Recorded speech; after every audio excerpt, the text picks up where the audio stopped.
빛을 볼 수는 없어도 빛을 보고 있는 사람들의 표정만 보아도요, 우리는 숨쉬고 살 수 있습니다. 노아가 그런 사람이었습니다. 5장 28절부터 함께 읽습니다. 라멕은 182세의 아들을 낳고 이름을 노아라 하여 이르되 여호와께서 땅을 저주하심으로 수고롭게 일하는 우리를 이 아들이 안위하리라 하였더라.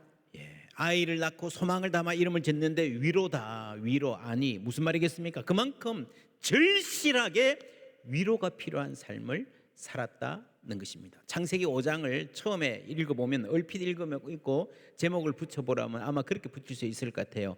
장수만세. 뭐 전부 다 뭐 700년, 800년, 900년 살잖아요. 야, 좋겠다.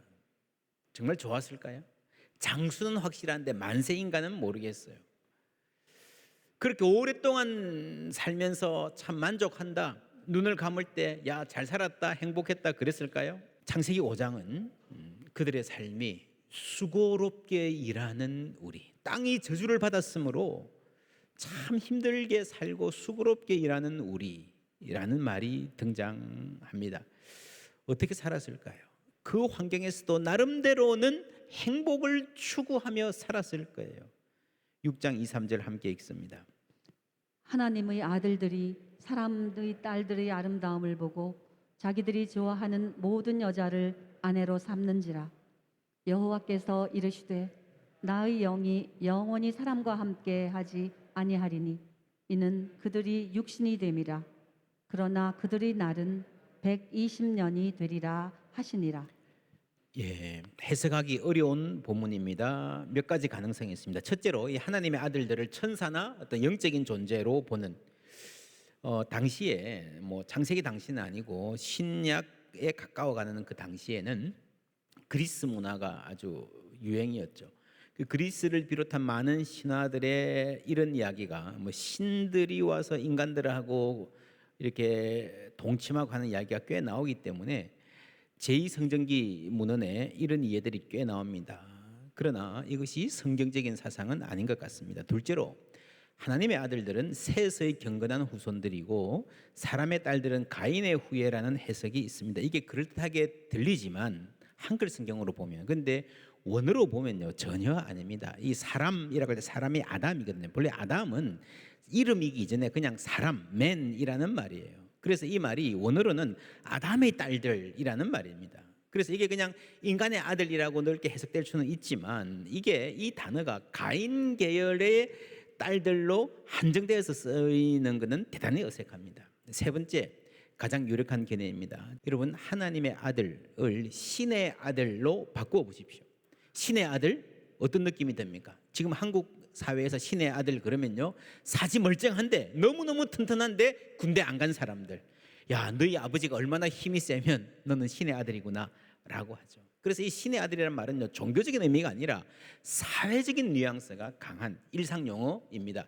신의 한수, 이게 뭡니까? 하나님이 어떤 특별한 계시로 지혜를 주셨다는 말이 아니고요, 그냥 기가 막힌 아이디어구나 이 말이에요. 그렇죠. 무릎을 탁 칠 만한 아이디어, 신의 한수. 이게 종교적인 의미는 없어요. 옛날에도 그랬습니다. 이게 최근에 생긴 말이 아니라 신통하다, 그죠? 귀신같이 알아맞춘다. 다 비슷한 이야기입니다. 그래서 창세기 6장 2절에 나오는 신의 아들들이라는 말은 Sons of the Mighty, 막강한 권력을 가진 힘센 사람들이라고 옮길 수 있습니다. 큰 힘을 가지고 있어서 보통 사람들은 감히 얼굴도 들지 못하고 벌벌 떠는 왕족, 귀족, 대갓집 자제들이 여자들의 아름다움을 보고 누구든지 자신의 마음에 드는 사람이 있으면 이리 와 했어요. 관계를 갖고 취하고 아내 삼고 그랬다는 거죠. 갑돌이 갑순이 예쁘게 사랑을 키워가는데 뺏어오고요, 유부녀든 뭐든 상관없이 힘이 있으니까. 여러분, 사람의 아름다움은요 하나님의 선물이에요. 그런데 이 아름다움을 보는 눈에 욕망이 섞이고 그 욕망이 통제가 안 되고 원하는 대로 할 수 있는 힘마저 있어서 그것이 죄로 이어지는 것은요 큰 비극입니다. 대체로 내 마음에 드는 것을 마음껏 가질 수 있는 능력은 사람을 세우기보다 망치는 경우가 더 많습니다. 흥청망청이라는 말 아십니까? 옛날 연산군이 전국 팔도에 채홍사를 보내서 예쁜 여자들 불러 모았어요. 그래서 뽑혀서 대걸로 들어온 여자들을 흥청이라 불렀습니다. 그 장녹수가 흥청 출신이었죠. 후에 후궁이 되어서 국정농단의 주역이 됩니다. 그렇게 나라가 망해갈 때 사람들이 그랬습니다. 흥청망국, 흥청 때문에 나라가 망하는구나. 거기서 흥청망청이라는 말까지 나왔습니다. 그래서 그렇게 사는 사람은 행복했을까요? 만족했을까요?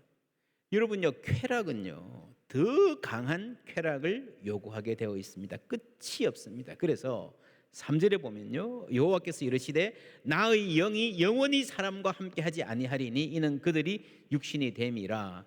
그러나 그들의 날은 120년이 되리라 하시니라 했습니다. 그들이 육신이 되니라, 이 말도요 약간 번역이 아쉽습니다.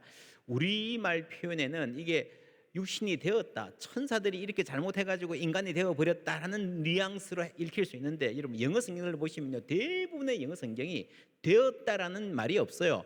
For he is flesh. 인간은 본래 flesh, 육신이고 본래 mortal, 죽을 수밖에 없는 유한한 존재다라는 말을 하는 거예요. 여러분, 인간은 하나님의 형상으로 창조되었고 하나님이 숨결을 불어넣으셔서 은총을 주셔서 물질적 존재 이상으로 영적인 존재로 존귀하게 살아갈 수 있는 가능성을 가진 존재다 그랬습니다. 그런데 여기서요, 하나님의 은총을 거두시면 물질만, 육신만, 인간 그 자체의 빈약함과 비루함만 남게 되었다라는 겁니다. 여러분, 이 세상 자체가 창조 전에 흑암이 깊음 위에 있었다 그랬잖아요. 이게 뭔가 혼란 상태예요. 카오스, 뒤죽박죽이에요. 폐허, 그보다 훨씬 더 비참한 상태였습니다.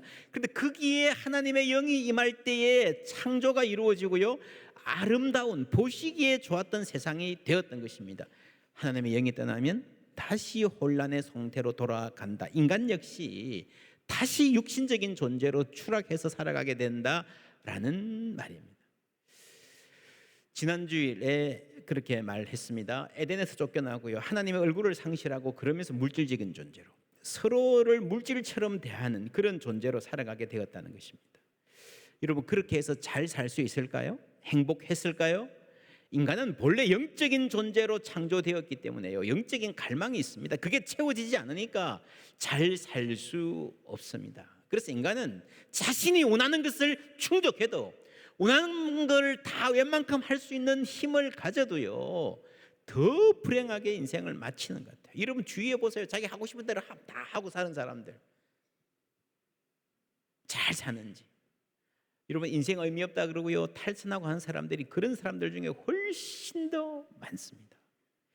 하나님의 영이 떠난다, 참 안타까운 일입니다.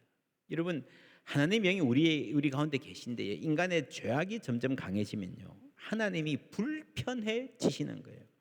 부모님이 아들 집에 가 있습니다. 근데 그 아들 집이, 가정이 이렇게 오손도손 잘 사는 게 아니라 막 싸우고 언성 높이고 뭐 집어 던지고 뭐 깨어지는 소리 나고, 그럼 부모님이 마음이 편하겠습니까? 에베소서 4장 30절 말씀 함께 읽습니다. 하나님의 성령을 근심하게 하지 말라. 그 안에서 너희가 구원의 날까지 인치심을 받았느니라. 우리가 창세기의 말씀, 하나님의 영이 함께 있지 아니할 것이다, 이 말을 우리는 그리스도인들의 입장에서 읽을 수 있어야 됩니다.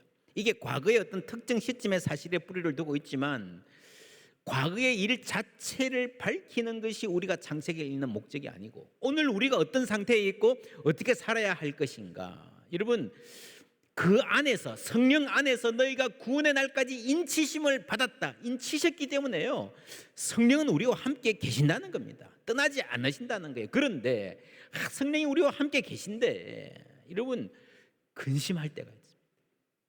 근심할 때가. 내가 좀 부족해도, 내가 좀 청결하지 못해도, 아들 내외가 막 시끄럽게 부부싸움해도 부모가 당장 일어나서 집 나가버리지 않는 것처럼 성령은 우리 가운데 계십니다. 그러나 걱정하신다. 데살로니가 전서 5장 19절에 성령을 소멸하지 말라 그랬습니다. 불을 꺼버린다는 거죠. 여러분, 성령이 계시지만 그리스도인들도 성령이 계시지 않은 것과 별 다를 바 없는 삶을 살 수 있습니다. 영적인 감각도 메마르고 예배에도 그냥 몸만 와 앉아있고 이웃을 불쌍히 여기는 마음도 없고 죄의식도 없고 부끄러운 일을 하고도 부끄러운 줄 모르고요. 성경은 너희 몸이 하나님의 성전인 줄 알지 못하느냐, 그렇게 말합니다. 바울 사도가 언제 이런 말을 한지 아십니까? 음란에 대해서 경고할 때, 성적인 타락에 대해서 경고하면서 너희 몸을, 다른 죄는 몸 밖에 있지만 이 성적인 죄는 몸 안에 있다는 거죠. 여러분, 그래서요, 사람이요, 더러워지고 인간의 판단이 흐려지고 하나님과의 관계가 끊어지게 되는 겁니다. 다윗이 죄를 지었습니다. 간음 그리고 폭력.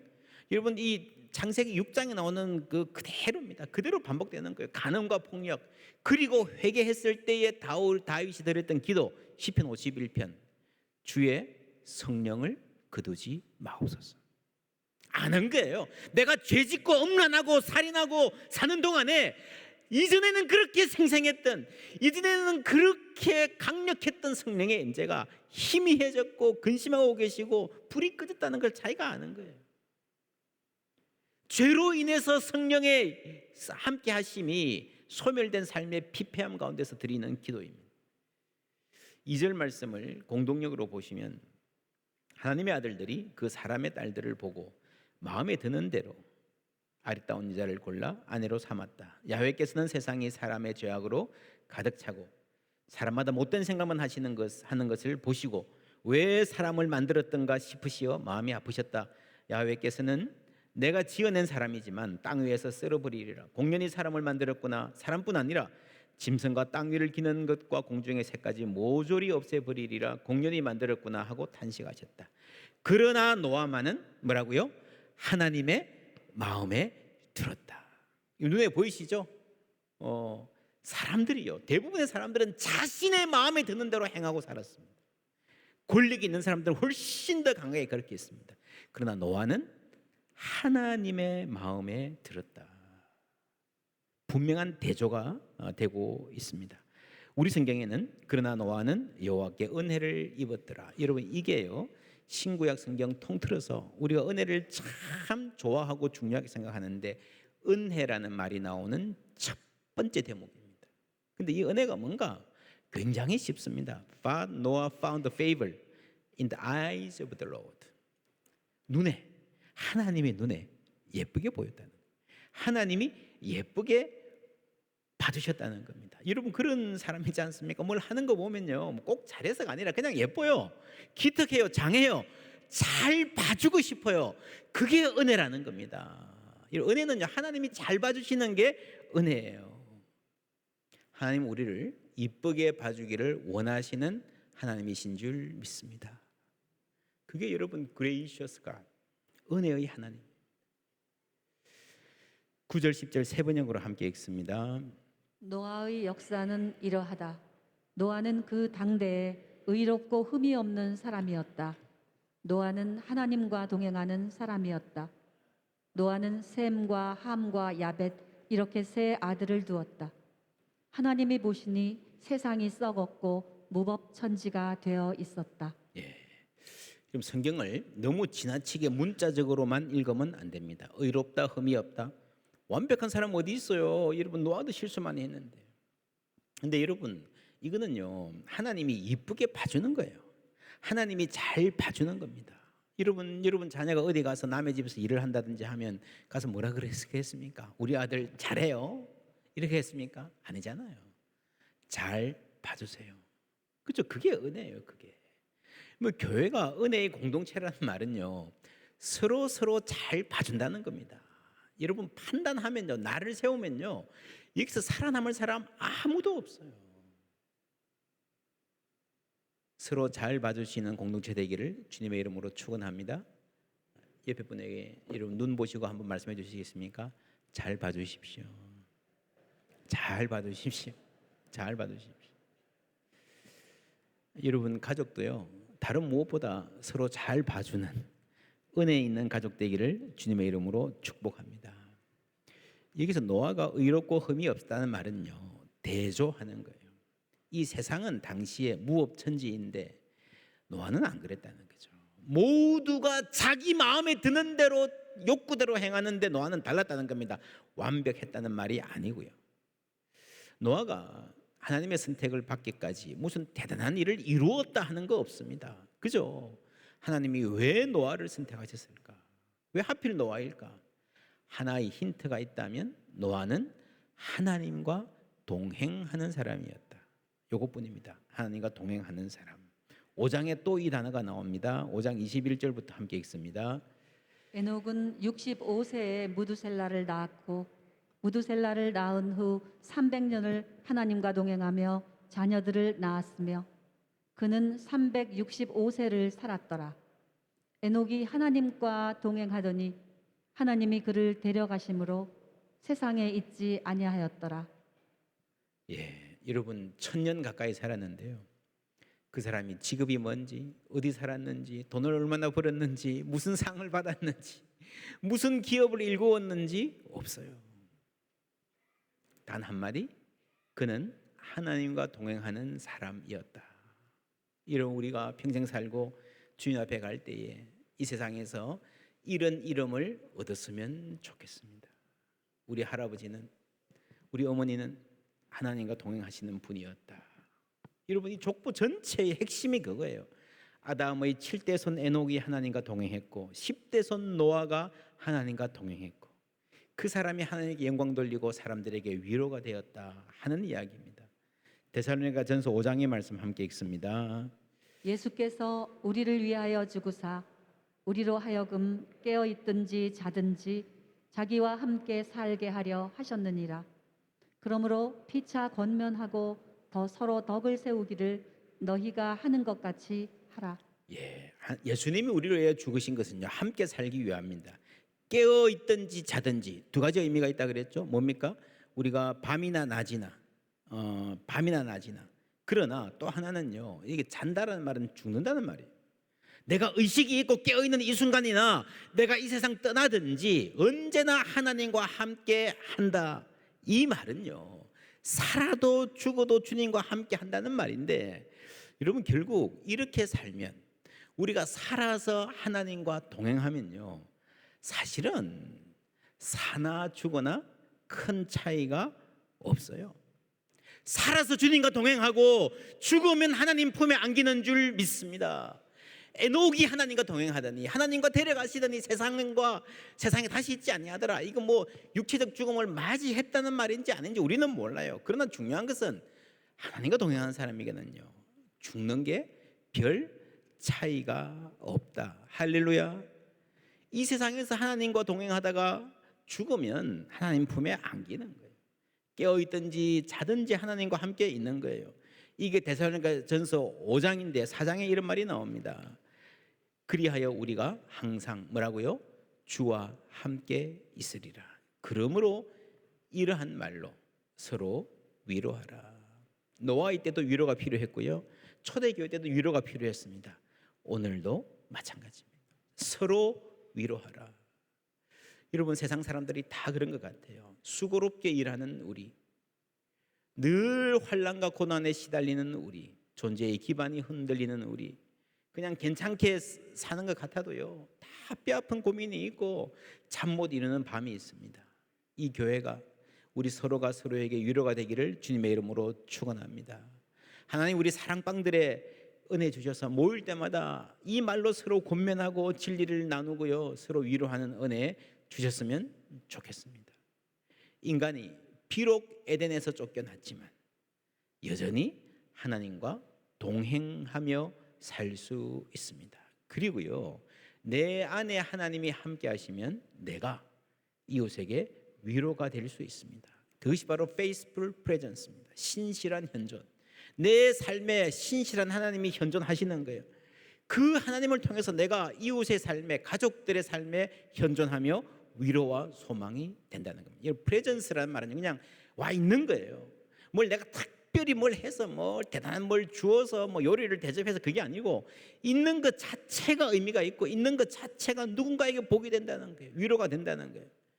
여러분, 꼬마 아이들이 뭐 2~3살까지는 엄마 잘 안 떨어지잖아요. 그런데 한 4~5살 되면은 엄마 떨어져서 놉니다. 이런 공간에서 자기들끼리 놀면서 엄마가 저기 있는 거 자꾸 보잖아요.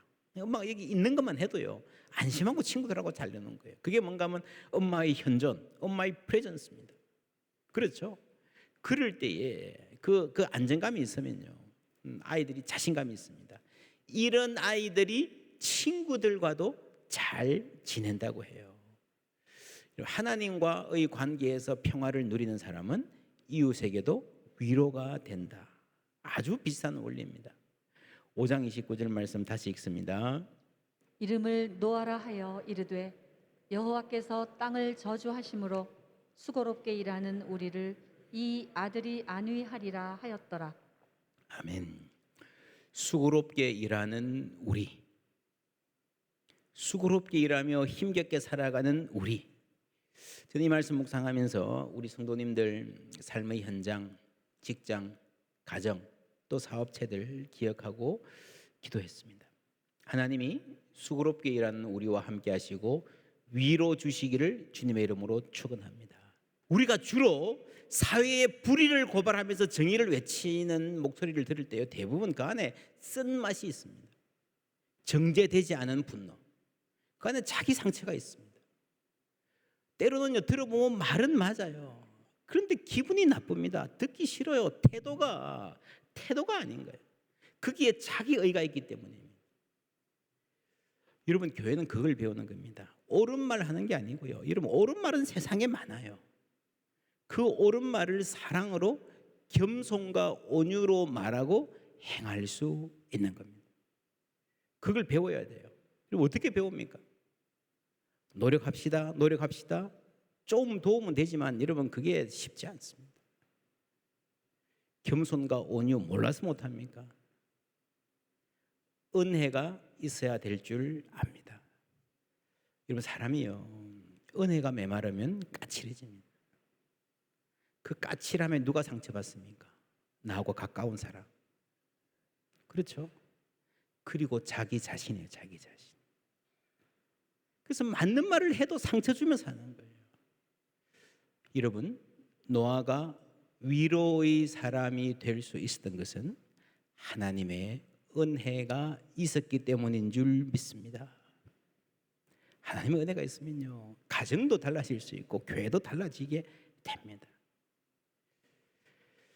밀레의 이 그림은 그렇다면 치열한 문제의식을 속으로 삭히고 예술적으로 성화시켜낸 놀라운 작품이라 할 수 있습니다. 물론 정확한 것은 모릅니다. 밀레가 진짜 처음에 뭘 그렸는지 아무도 몰라요. 자신 있게 말하기 힘듭니다. 여러분, 200년도 안 된 일이에요. 그런데 몰라요. 우리가 창세기를 읽어보면요, 우리가 모르는 일 많습니다. 창세기 그 과거로 돌아가서 일일이 밝혀서 과거를 밝히는 게 창세기를 쓴 목적이 아닙니다. 역사란 그런 것이 아닙니다. 중요한 것은 이 말씀이 이 세상과 인생에 대한, 나에 대한 진리를 말씀하고 계신다는 사실입니다. 여러분, 창세기 5장 6장이 말하고 있는 주제들 보세요. 강한 사람들의 폭력성, 그로 인해서 깨어진 세상, 힘겨운 살림살이 고통받는 사람들, 수고롭게 일해야 겨우 살아갈 수 있는 일상.